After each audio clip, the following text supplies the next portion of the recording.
orar. ¿Y cómo de grande ustedes van a hacer? Todos vamos a hacer así de grande, ¿listo? Ahora vamos a hacer el ejercicio todos, ¿sabes? ¿Cómo es nuestro Dios? ¿Cómo de grande? Se mira muy bonito. Un aplauso al Señor en esta mañana. En esta mañana, habla mi vida, habla mi corazón. Padre que estás en los cielos, colocamos este tiempo delante de ti. Creemos que en ti hay propósito en todo. Y sabemos, Señor, que hoy tú tienes una palabra para mi vida, dígale. Tienes una palabra para mi corazón, una palabra para mi familia. Permíteme estar atento y que toda distracción, que todo aquello que me quiera robar la palabra, hoy sea reprendida por ti en el nombre de Jesús. Todo aquello que se quiera levantar, hoy, Señor, lo reprendemos en tu nombre. Declaramos cielos abiertos y que tu palabra fluye, que tu presencia fluye, nos edifica, nos bendice en el nombre de Jesús. Amén, amén, amén. Y yo sé que muchos aquí tal vez de pronto dijeron en algún momento, no voy a poder tener hijos, y hoy en día los tienen. De pronto algunos aquí alguna vez pensaron, no, yo que voy a ser profesional, hoy son profesionales, Dios les permitió estudiar. O sea, lo que les quiero decir es que a veces decimos que no vamos a poder con algo, pero nuestro Dios nos ayuda y lo logramos. En la Biblia encontramos varios personajes con los cuales yo me identifico que en algún momento dijeron, no puedo. ¿Ustedes se acuerdan Moisés cuando Dios le da la misión de que fuera a Egipto a liberar al pueblo de Israel? ¿Qué dijo Moisés? No puedo, soy tartamudo, no sé hablar, no soy de buen habla. Pero Dios le mostró que sí podía. Jeremías, cuando Dios le dijo, tú proclamarás, tú profetizarás, y todo lo que digas, plantarás, arrancarás, y le dio un poco de promesas. ¿Y qué le dijo Jeremías? Yo no puedo, soy un niño todavía. Cuando Dios llama a Gedeón, le dice, tú vas a liberar a este pueblo de los madianitas. Gedeón dice, yo no puedo, soy el más pobre, soy pobre, mi familia es pobre, no tenemos los recursos, somos los más pequeños de todas las colonias, de todas las tribus. Pero Dios le dijo, tú puedes. Y con 300, Dios le demostró que sí podía libertar al pueblo de Israel de los madianitas. Y hoy les quiero hablar de un personaje que también dijo, o que pensó que no podía, que pensó que no iba a cumplir la misión, pero esta es una actitud diferente. Su nombre es Jonás. Entonces quiero invitarles a que si usted trajo su Biblia, me acompañe, Jonás capítulo 1. Y voy a leerles entonces. Vino palabra de Jehová a Jonás, hijo de Amitai, diciendo, levántate y ve a Nínive, aquella gran ciudad, y pregona contra ella, porque ha subido su maldad delante de mí.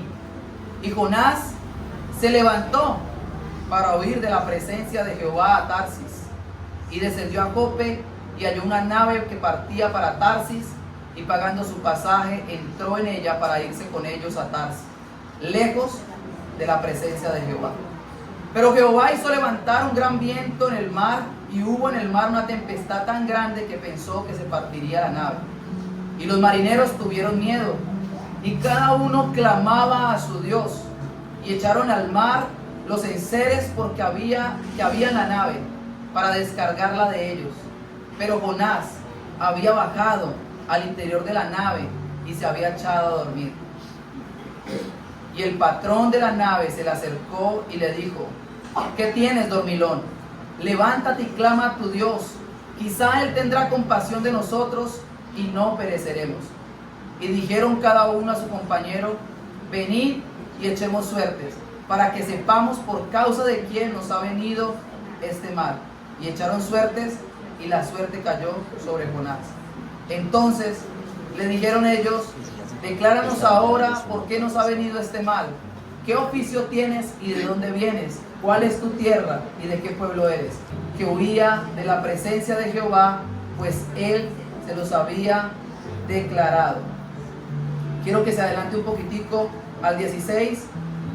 Y dice, y temieron aquellos hombres a Jehová con gran temor, y ofrecieron sacrificio a Jehová e hicieron votos. Pero Jehová tenía preparado un gran pez que tragase a Jonás, y estuvo Jonás en el vientre del pez 3 días y 3 noches. Entonces, A esta palabra le he titulado no huyas, no huyas, no huyamos de lo que Dios quiere hacer con nosotros, no huyamos de la misión. Y yo creo que Dios quiere cumplir una misión con nosotros en esta tierra. Yo creo que aunque a veces pensamos que somos accidente, aunque a veces vienen crisis existenciales, los jóvenes que están aquí me están escuchando y toda persona pasa por momentos de crisis y decimos, ¿para qué estoy aquí en la tierra? Quiero decirle que estamos aquí en la tierra para cumplir una misión. Y aquí en el pasaje vemos que Dios le dio una misión a Jonás. Y la misión que Dios le dio a Jonás era que él se levantara, que él fuera a Nínive y que proclamara el mensaje de salvación que Dios tenía para Nínive. Y cuando uno lee la historia bíblica, uno se da cuenta que Nínive es un territorio, una gran ciudad que está plagada de maldad. Porque tanto así que la palabra dice, le dice a Jonás, ve, levántate, ve y predica, pregona, porque su maldad ha subido delante de mí. O sea, una ciudad con mucha maldad. Y lo que quiero dejarle en su corazón es que esta misión de Dios a Jonás no era una sugerencia, no era una recomendación, no era si quería, sino era una orden, un mandamiento. Era una comisión. No le está preguntando si quiere, es que Dios le está diciendo, tú tienes que ir, Jonás, tú tienes que ir a Nínive. Pero todos sabemos la historia y qué hace Jonás. Huye. Jonás huye. Y aunque parece como sabemos que nadie puede huir de la presencia de Dios, ¿no? Sabemos que es algo más, que no es literal como tal. Aunque Jonás cree que está huyendo de la presencia de Dios, nadie puede huir de la presencia de Dios. Pero la Biblia dice que Jonás, su actitud, la actitud del corazón es que huye a la comisión, a la orden, al mandato que Dios le ha dado y se va para otro lugar llamado Tarsis, que está en sentido contrario, totalmente, sentido contrario. Entonces, yo veo que Jonás menospreció la instrucción y la orden que Dios le está dando. No le dio importancia a lo que Dios le estaba diciendo, a lo que Dios quería hacer. Estaba ignorando el mandato de Dios. Y es que a veces las personas ignoran las órdenes recibidas y hacen totalmente lo contrario. Les voy a colocar algunos ejemplos en nuestra ciudad y en cualquier ciudad, en la mayoría de nuestras ciudades. Parece irónico, pero hay leyes que dicen, por ejemplo, no botar basura. ¿Y qué es lo que hay abajo de eso? Basura. Basura. Parece irónico, ¿no? No estacionar. No estaciona, y ahí se estaciona, ahí no se estaciona. A veces sí, de verdad. A veces ignoramos las órdenes, las leyes, y a veces nos hacemos los de la vista gorda. Por ejemplo, en Colombia hay una ley que dice no vender bebidas alcohólicas a menores de edad, pero el papá manda al niño a la tienda por cerveza y a veces la vende. O sea, uno dice, ignoramos las órdenes y las leyes que recibimos. En un año en Colombia, en el año 2019-2020, estaba yo leyendo, en Colombia se establecieron 69 leyes nuevas, o sea, una ley cada 5 días. O sea, por cada 5 días establecían una ley en Colombia. Dios a nosotros también nos ha dado una orden imperativa, una orden clara. En Mateo 28, versículo 19, por tanto, id y haced discípulos a todas las naciones, bautizándolos en el nombre del Padre, del Hijo, del Espíritu Santo, enseñándoles que guarden todas las cosas que yo os he mandado. He aquí yo estoy con ustedes todos los días hasta el fin del mundo. La orden ha sido dada, por eso no hay que orar. Señor, ¿cuál es tu voluntad? No, ya Dios nos dio la orden. Señor, ¿será que tú quieres que yo vaya y haga discípulos? No, por eso no hay que orar, hay que ir. Porque Dios ya habló y Dios nos habla a través de su palabra. Dios también nos ha hablado a nosotros de manera muy clara como a Jonás, pero nos pasa lo mismo. A veces nosotros le restamos importancia a la palabra del Señor. Pensamos que el llamado de ir y hacer discípulos es para unos. Pero yo quiero decirle, el llamado de ir y predicar, hacer discípulos no es para unos, es para todos. A veces pensamos que el llamado de predicar es del pastor Manuel, de su esposa, de los líderes, de la alabanza. No, en esta mañana quiero decirles que Dios te está llamando a ti a avanzar y a compartir la buena noticia de Jesús, porque esto no se trata de líderes, de pastores, eso se trata de la iglesia del Señor, y nosotros somos la iglesia del Señor. Y Dios está esperando que nos levantemos, que vayamos y que pregonemos. De pronto usted dice, de pronto usted se siente como Jeremías, se siente como Gedeón, se siente como Moisés, pequeño, poca cosa, que no sabe mucho de Dios, pero Dios te va a usar. Dios me va a usar y Dios se va a glorificar en nuestra vida. Yo he visto como Dios, Chito, nunca me imaginé estar aquí donde estoy parado. Dios este año me ha sorprendido. Este año Dios ha sido muy bueno. Nos ha llevado a otras partes a compartir la palabra. Y yo a veces digo, Señor, ¿qué has visto en mí? Yo a veces miro a mi alrededor, yo miro gente más talentosa, gente que se expresa mejor, gente que tiene más dones, más talentos. Pero es Dios el que ha fijado su mirada sobre nosotros. Y en esta mañana nos dice, levántate, ve y pregona. El primer punto es darle importancia a las órdenes que Dios nos ha dado. No podemos ignorarlas. Y esto fue algo que hizo Jonás.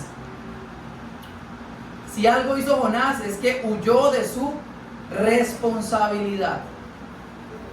Hay una frase de Rick Warren, que es el que escribe Vida con propósito, Iglesia con propósito, Niños con propósito, todo con propósito. Él tiene muchos libros. Y hay una frase del libro de Vida con propósito que me gusta mucho. Y él dice, Jesús no solo nos llamó para que estuviéramos con Él. Jesús nos llamó también para que fuéramos por Él.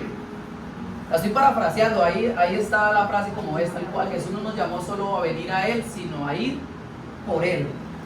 Y eso lo encontramos en Marcos capítulo 4, donde cuando el Señor llama a sus discípulos y Él los escoge, o pasa toda la noche orando y escoge a los 12 discípulos, dice que Él los llama y les dice, los llama para que estuvieran con Él, pero también para que fueran a predicar, para que fueran a cumplir la misión. Y esto me llama la atención porque a veces nosotros cumplimos con la primera parte, pero no cumplimos con toda la palabra, con todo lo que Dios quiere hacer con nosotros. Por ejemplo, si ustedes estuvieron atentos a la lectura, coloquen atención a esto.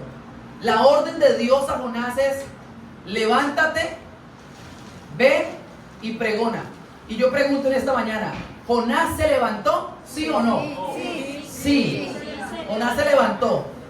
La segunda, ve y pregona a Nínive. ¿Lo cumplió? ¿Obedeció? No. O sea que Jonás sí obedeció, pero obedeció ¿cómo? A medias. A medias. Y la desobediencia a medias es una forma de desobediencia. Y yo siento que aquí nosotros estamos fallando en muchas ocasiones como creyentes. Estamos fallando en la misión que Dios nos ha encargado, porque a veces somos buenos creyentes. Venimos a la iglesia, cantamos, adoramos, leemos la palabra, oramos, y eso a Dios le agrada, mis hermanos. A Dios le agrada eso, diezmamos, apoyamos la obra, a Dios le agrada eso. Pero a veces descuidamos la tarea de hacer discípulos. Y el que sabe hacer lo bueno y no lo hace, es contado por pecado.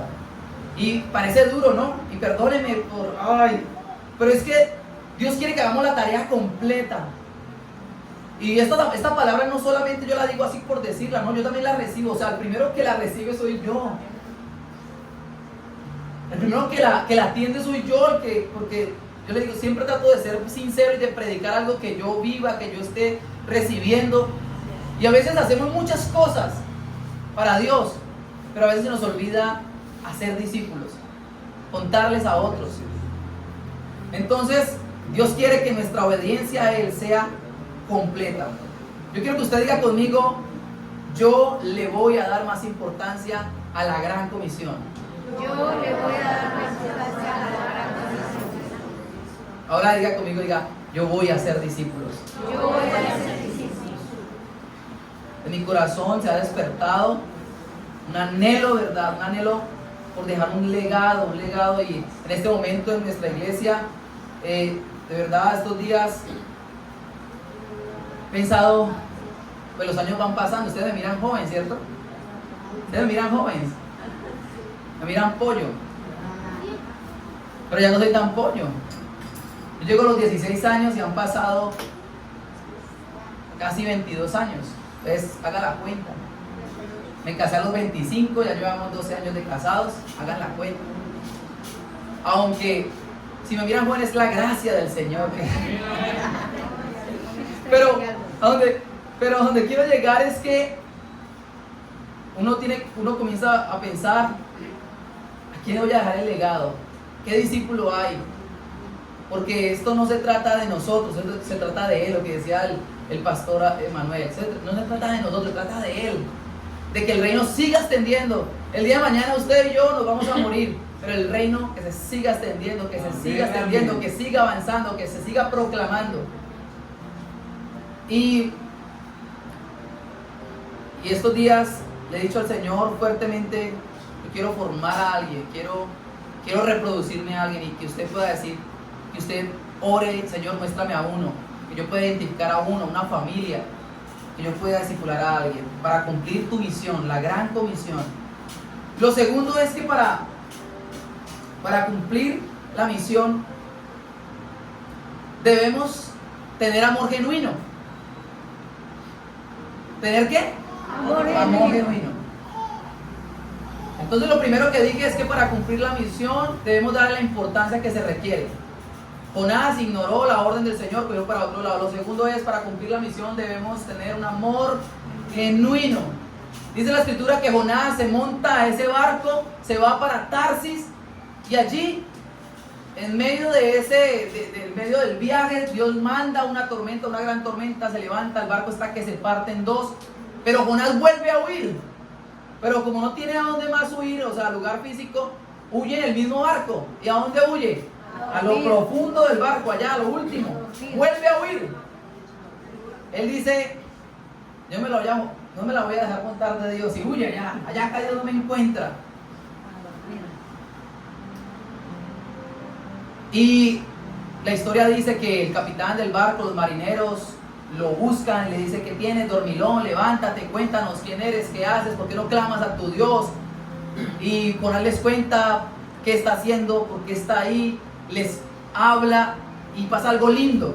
En ese momento pasa algo lindo, y es que Jonás les cuenta todo lo que está sucediendo, por qué está sucediendo, y el bendito dice en el texto bíblico, dice lo siguiente, dice, soy hebreo y temo a Jehová, versículo 9, Dios de los cielos, que hizo el mar y la tierra, y aquellos hombres temieron sobremanera.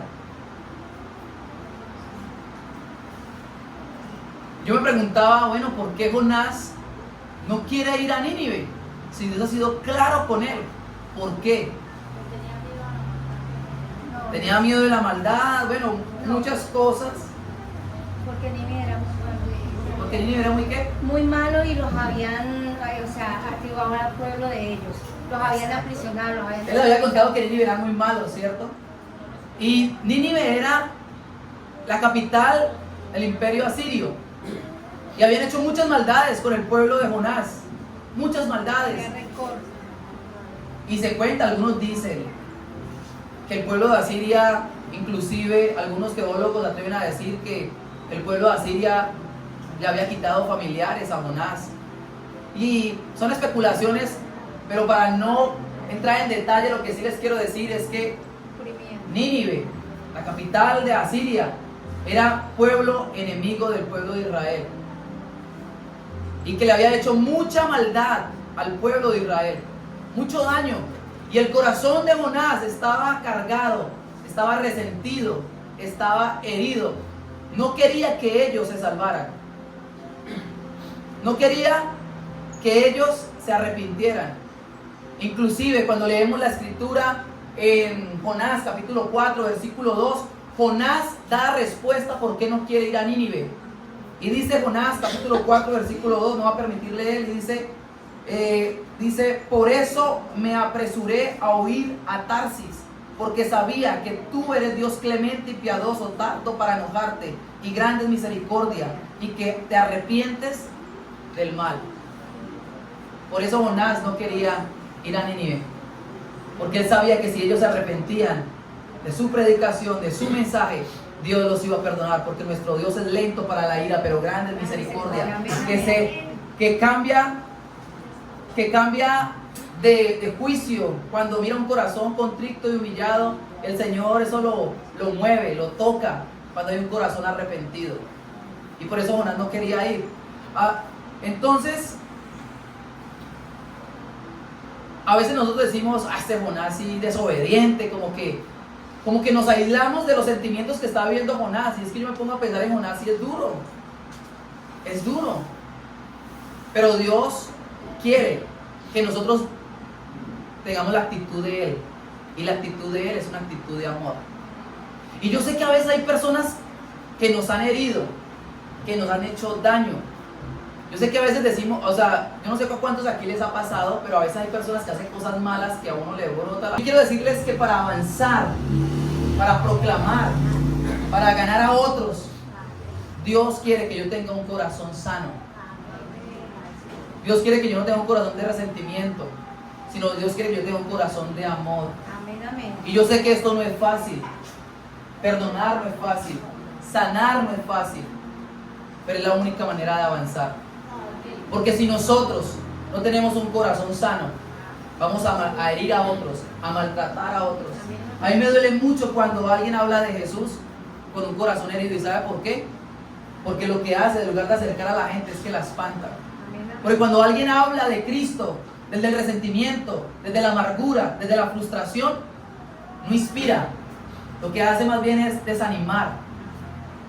Hoy hay mucha gente maltratada por el Evangelio. Bueno, por el Evangelio no, por la actitud de aquellos que dicen tener a Jesús. Desafortunadamente a veces uno mira más cosas. Pastores que desde el púlpito se sienten con el poder, se sienten más que la gente y dicen, ofenden, hacen porque se sienten Dios, pero hablan desde la herida. Y Dios quiere que nosotros sanemos. ¿Qué quería Dios hacer con Jonás? Sanarlo, que él entendiera que él entendiera que así como él lo había amado, que Dios lo había amado a él, que él podía amar a otros. Porque si algo uno mira en el pasaje, en el libro de Jonás, ¿sabe qué es? El amor de Dios por Jonás. El amor de Dios por Jonás, de perseguirlo, de levantar tormentas, de mandar un pez grande, de hacerle la higuera, ¿no? De un día para otro, todo ese tema. ¿Sabe por qué hace Dios todo eso? Por amor, para que Jonás se dé cuenta cuánto lo ama el Señor. Pero una vez le escuché esto a alguien y decía, nosotros queremos que Dios nos ame, queremos que Dios tenga misericordia de nosotros, pero queremos justicia para los demás. Y el Evangelio es, de gracia recibiste, de gracia os doy, dad de gracia. ¿Cuántos aquí han sido amados por el Señor? Amén. ¿Con cuántos el Señor ha tenido paciencia? Pues Dios quiere que llevemos esa paciencia, ese amor, ese corazón de ese perdón que Él nos ofreció un día, que podamos llevarlo a otros. Ya dejemos de mirar al otro como nuestro enemigo, dejemos de mirar al otro como el culpable. Cuando hay un corazón herido, le echa la culpa a todos. Mi familia, esa iglesia, el pastor, el líder, ese hermanito. Iremos con amor. Reconozcamos la misericordia que Dios ha tenido con nosotros. Amén. Este pasaje que les leí. Debemos ser testigos. ¿Debemos ser qué? Testigos. Es curioso leer en este pasaje que leímos, es curioso leer que los marineros que estaban con Jonás al principio de la historia comienzan clamando a sus dioses, pero en el versículo 16 los vemos temiendo al Dios que hizo los cielos, la tierra, los mares, al Dios al cual usted y yo hemos venido a adorar en esta mañana. Amén, amén. Y me impacta esta porción de la Biblia, me impacta este punto, porque definitivamente no se trata de Jonás, se trata del mensaje que tiene Jonás. No se trata de lo que Jonás dijo, simplemente se trata de quién está hablando Jonás, del Dios que está hablando Jonás. Bastaron solamente unas palabras, bastó solamente el mensaje correcto, proclamar al Dios verdadero para que estos corazones fueran quebrantados, temieran, se arrepintieran y comenzaran a adorar al Dios verdadero. Pero esto también me da esperanza, y escucha lo que le voy a decir, me da esperanza porque definitivamente me enseña que Dios me puede usar aún en mis momentos de flaqueza, que Dios me puede usar aún en mis momentos de debilidad. Jonás aquí no está en su mejor momento, está huyendo de la presencia de Dios, está peleando con Dios, pero aún así Dios lo usa. Y esto me muestra que Dios usa a gente imperfecta para cumplir su plan perfecto. Amén. Que Dios usa a gente que tiene su corazón herido, que Dios lo usa. Aún en medio de esas heridas, Dios trabaja con ellos y Dios usa esos dolores, esas frustraciones para llevar bendición a otros.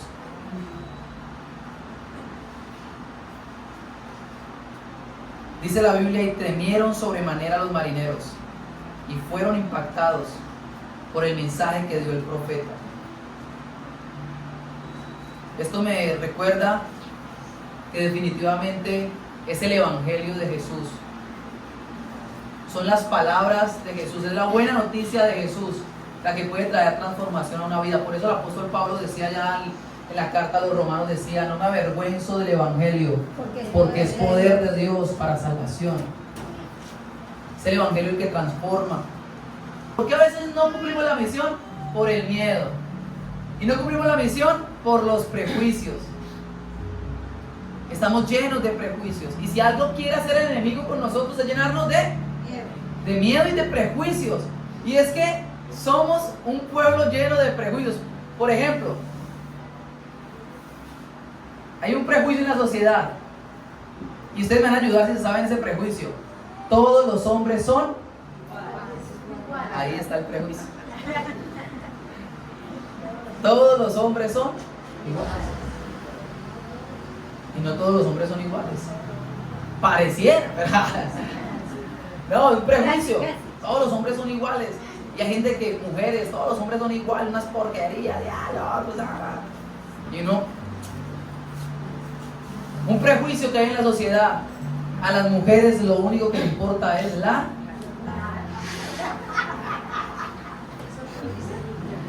Y yo dije esto en un culto y alguien dijo: sí, amén, amén. Otro prejuicio de la sociedad es: todos los jóvenes son irresponsables. Y así pudiéramos seguir. Un prejuicio también es que los mayores de 60 años son chochos. No sé, la verdad. Ahí le dicen: los mayores de 60 años de ahí para allá son chochos, son todos canzones ahí. Prejuicio, la gente está llena de prejuicios. Pero lo que quiero decirles es que el Señor por allá está tocando a alguien ya. Mayores de 60, pero no chochos, no canzones, no. Vamos a hacer, ahí sí como dice el Salmo 90, vamos a ser viejos verdes, pero rejuvenecidos. Eso quiere decir la palabra, ¿no? Vamos a ser rejuvenecidos, alegres, gozosos. Mejor dicho. Es que claro, el prejuicio de los viejos verdes es el otro prejuicio. La Biblia llama a otros viejos verdes a otras cosas. Que nos ayude de verdad a marcar la diferencia. Pero ¿Sabe? En el ámbito cristiano también hay muchos prejuicios en el tema de cumplir la misión y hacer discípulos. También hay prejuicios. Por ejemplo, tenemos estos prejuicios. El prejuicio es: nos van a rechazar. ¿Por qué usted no? Es que yo, ¿para qué comparto el Señor en mi colegio, en mi universidad? Me van a rechazar. Me van a coger fastidio. Me van a llamar fanático. Voy a quedar como si fuera religioso. Gracias. Son los prejuicios de nosotros, porque es el mensaje del Señor el que puede hacer que una persona nazca de nuevo. Es el bendito evangelio. Es la buena noticia. Y yo pregunto en esta mañana: ¿a cuánto les gustaría cumplir la misión de hacer discípulos? Yo sé que muchas veces el temor, las malas experiencias, porque a veces sí nos rechazan, porque a veces sí nos van a maldecir inclusive, porque algunas veces sí nos van a cerrar la puerta, eso es verdad. Pero usted y yo tenemos que entender que nuestro papel es proclamar, y que nuestro Dios es el que hace la obra, y de que hay personas allá afuera que están esperando que usted y yo nos levantemos para compartirle. Que esos jóvenes, que esos muchachos, que esos hijos, que esos familiares, que esos vecinos, que ese Nínive que Dios nos ha llamado a predicarle, necesita escuchar el mensaje de salvación. Les quiero dejar unos tips. Bueno, ¿cómo podemos compartir el evangelio? ¿Cómo? Voy a dar como uno. ¿Cómo podemos compartir el evangelio de una manera práctica? Lo primero es que una manera práctica de compartir el evangelio es contando lo que Dios ha hecho con nosotros. Contando lo que Dios ha hecho con nosotros. Uno mira en la Biblia, por ejemplo, un personaje como el apóstol Pablo. Más de 3 ocasiones él contaba su testimonio, y esa era la manera de él entrar. Yo era esto, el Señor llegó a mi vida, me transformó y ahora soy esto. ¿Qué le dijo Jesús al endemoniado gadareno que lo quería seguir? El endemoniado gadareno fue libre por el Señor y lo quería seguir, y el Señor le dijo: por favor, maestro, llévame. Y Jesús le dice: no, quédate. Ve y cuéntales cuán grandes cosas ha hecho el Señor contigo. Y se cree que por ese ex endemoniado gadareno, toda la región de Gadara, todo ese lugar, de ese sector, conoció el evangelio de Jesús. Una de las maneras prácticas de compartir el evangelio es compartiendo del Señor, contando lo que Dios ha hecho en su vida. Usted no tiene que ser un duro, un teólogo, un magister, mejor dicho, en teología, no. Hable de lo que Dios ha hecho en su vida, de una manera sencilla. ¿Con cuántos el Señor ha hecho cosas lindas? Amén. O sea que todos podemos contar lo que Jesús ha hecho en nosotros, la transformación que ha hecho. Yo antes era un vulgar, un grosero, ahora no soy grosero. El Señor transformó. Antes mi carácter era esto, y ahora mi carácter es así. Es contar a la gente eso. A los jóvenes yo les hablo sin pelos en la lengua. También no fue de la noche a la mañana, fue un proceso, fue una lucha, pero Jesús ya estaba en mi vida y el Señor me liberó. Y yo sé el día que Dios me hizo libre. Ese día yo experimenté, eso fue un milagro sobrenatural. Ese día se rompió algo aquí, quebró el Señor algo que el Satanás tenía en mi mente, en mi corazón, y yo fui libre de eso. Y yo les cuento, los muchachos dicen: y si alguien aquí está luchando con la pornografía, Cristo lo puede hacer libre, porque Dios me hizo libre a mí, y lo creo con todo mi corazón. Gloria a Dios. Y cuento esto porque todos tenemos algo que contar. Algo. ¿De dónde te ha sacado el Señor? Depresión, del dolor. ¿De dónde? ¿Por dónde te ha atravesado? ¿Por dónde has pasado y el Señor ha estado contigo y Dios nos ayuda? Entonces de eso podemos hacerlo de una manera práctica. Entonces, otra manera práctica de cómo podemos compartir el evangelio, compartiendo el plan de salvación, lo que dice con Camilo. Las 4 leyes espirituales, ustedes me imagino son conocidas. El plan de Dios para la humanidad. Dios creó todas las cosas. Dios nos ama. El hombre falló, pecó, murió espiritualmente, pero Dios en su misericordia proveyó un Salvador, a Jesús de Nazaret. Y Jesús de Nazaret vino a morir por nuestros pecados y resucitó y ahora todo aquel que cree en Él le ha dado la potestad, el derecho de ser hijo de Dios. Y no solamente eso nos hace hijos de Dios, sino que también nos promete una eternidad con el plan de salvación. En 2 minutos usted le comparte a alguien ese plan de salvación y le dice: Dios lo ama, pero usted es un pecador, yo soy un pecador, Jesús vino a morir por nosotros, le comparte el mensaje de salvación. ¿Nos podemos preparar en eso? Amén. Amén. Compartimos y no nos va a dar pena ni temor ni nada, porque vamos a estar seguros porque es lo que hemos vivido nosotros. Otra de las maneras prácticas que podemos compartir el Evangelio es demostrando a Cristo desde nuestra cotidianidad. Un evangelio práctico. No es un evangelio del que más grita, es el que más gana almas para Cristo, ¿no? No es un evangelio del que más grite, no es un evangelio del que más hable, no es un evangelio del que más haga bulla, porque hay muchos que hacen bulla, pero su vida, la cotidianidad, dice otras cosas. Hay una frase de San Francisco, no sé cuántos la han escuchado aquí, que dice: predica a Cristo en todo momento y si es necesario usa tus palabras. Obviamente nosotros sabemos que Dios quiere que usemos nuestras palabras, pero uso esta frase para hablar acerca de nuestro testimonio, nuestra cotidianidad. Predica a Cristo en todo momento y si es necesario usa tus palabras. Dios quiere que mostremos su carácter con el de la tienda, con el vecino, con el amigo. Mire, yo cometí un error y esto lo cuento, no lo cuento con Gloria, con la vecina Gloria, no lo cuento de verdad ni con orgullo ni nada, pero yo cometí un error y esto yo le he dicho al Señor: perdóname por eso. Yo llego a los caminos de Dios a los 16 años.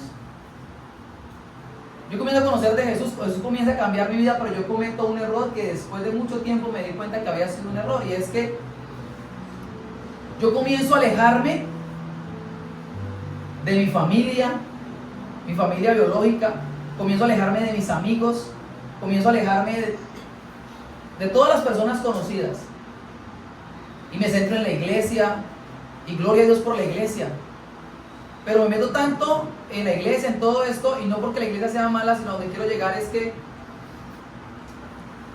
yo comencé a perder la sensibilidad por los que estaban afuera y de dónde el Señor me había sacado. Y llegó un tiempo en donde yo dije: ¿a quién yo le predico? Si mi círculo social ya es todo cristiano, mi trabajo, colegio cristiano, aquí en la iglesia, trabajo en la iglesia, doy clase en la iglesia, todo en la iglesia, mis amigos de la iglesia, toda la iglesia. Y yo en algún momento mi círculo social se redujo. Y yo dije: mi familia, que no conocen del Señor, mis amigos. Y comencé a retomar eso. Comencé a preocuparme por aquellos de mi familia que no conocen del Señor. Y ustedes me podrán de pronto juzgar, criticar en esta mañana, porque yo sé que ellos son tomalones, mi familia es tomalona. Pero yo ahora los 24 con ellos, trato de compartir con ellos los 31, de mostrarles a Jesús. Tómese una, Nelsito. No, ya saben, al principio fue así, pero ya no me ofrecen, ya saben, me respetan. Y les hemos dado testimonio con mi esposa de una fe firme con el Señor, en los buenos tiempos y en los tiempos más oscuros de nuestra vida. Y eso es lo que ha impactado a nuestra familia. Una familia tremenda, tremenda. Mi familia, yo creo que hay más de una que dice: la mía también. Pero mi familia, lo que más le ha impactado no es de pronto mis enseñanzas, les ha impactado, ¿sabe qué? De permanecer en la fe a pesar de lo que Dios nos ha atravesado, y eso les impactó muchísimo. Y hoy en día se han abierto puertas para compartirle. Termino diciendo: gracias a Dios. Y yo no sé si se puede unirse a esta oración conmigo, decirle: gracias Dios por aquellos que un día me hablaron de ti. Amén, amén. Gracias Dios por ese primo que me habló, por ese familiar que me invitaba, y aunque me miraba fumando, y aunque me miraba que yo era vulgar, grosero, que yo me le escondía a los cristianos, él me decía: vamos a la iglesia, vamos, me insistía.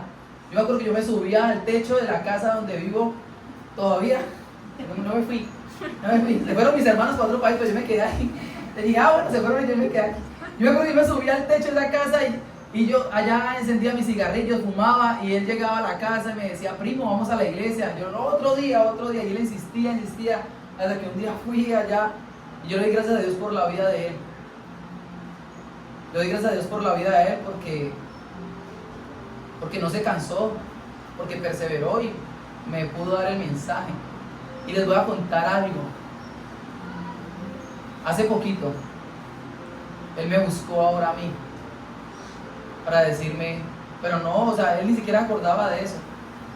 Me decía y me dijo, como él sabe que ahora pues yo sirvo en una iglesia, trabajo con jóvenes, me decía, primo, por favor, ayúdeme con mi hija, háblele del Señor.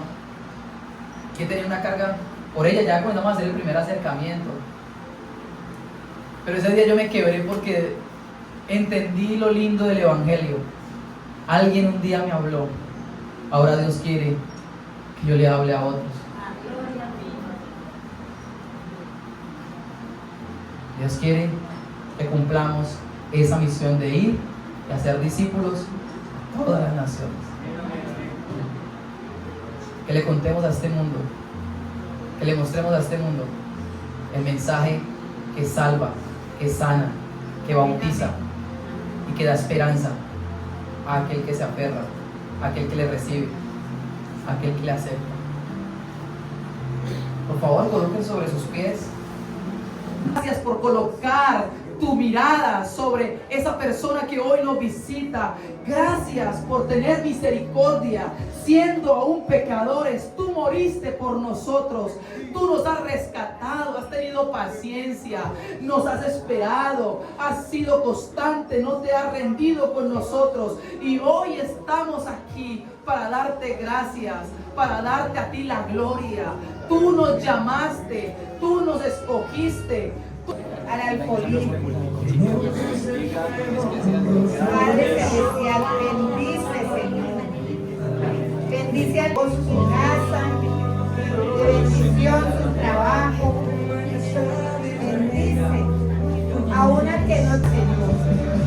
Dios precioso, Señor, bendice los trabajos de mis hermanos, sus vehículos, sus casas, la economía, Padre Santo, Señor. Y obra en gran manera, Dios precioso. Bendice, Señor, a cada dador alegre en el poderoso nombre de Jesús. Dios a nosotros también nos ha dado una orden imperativa, una orden clara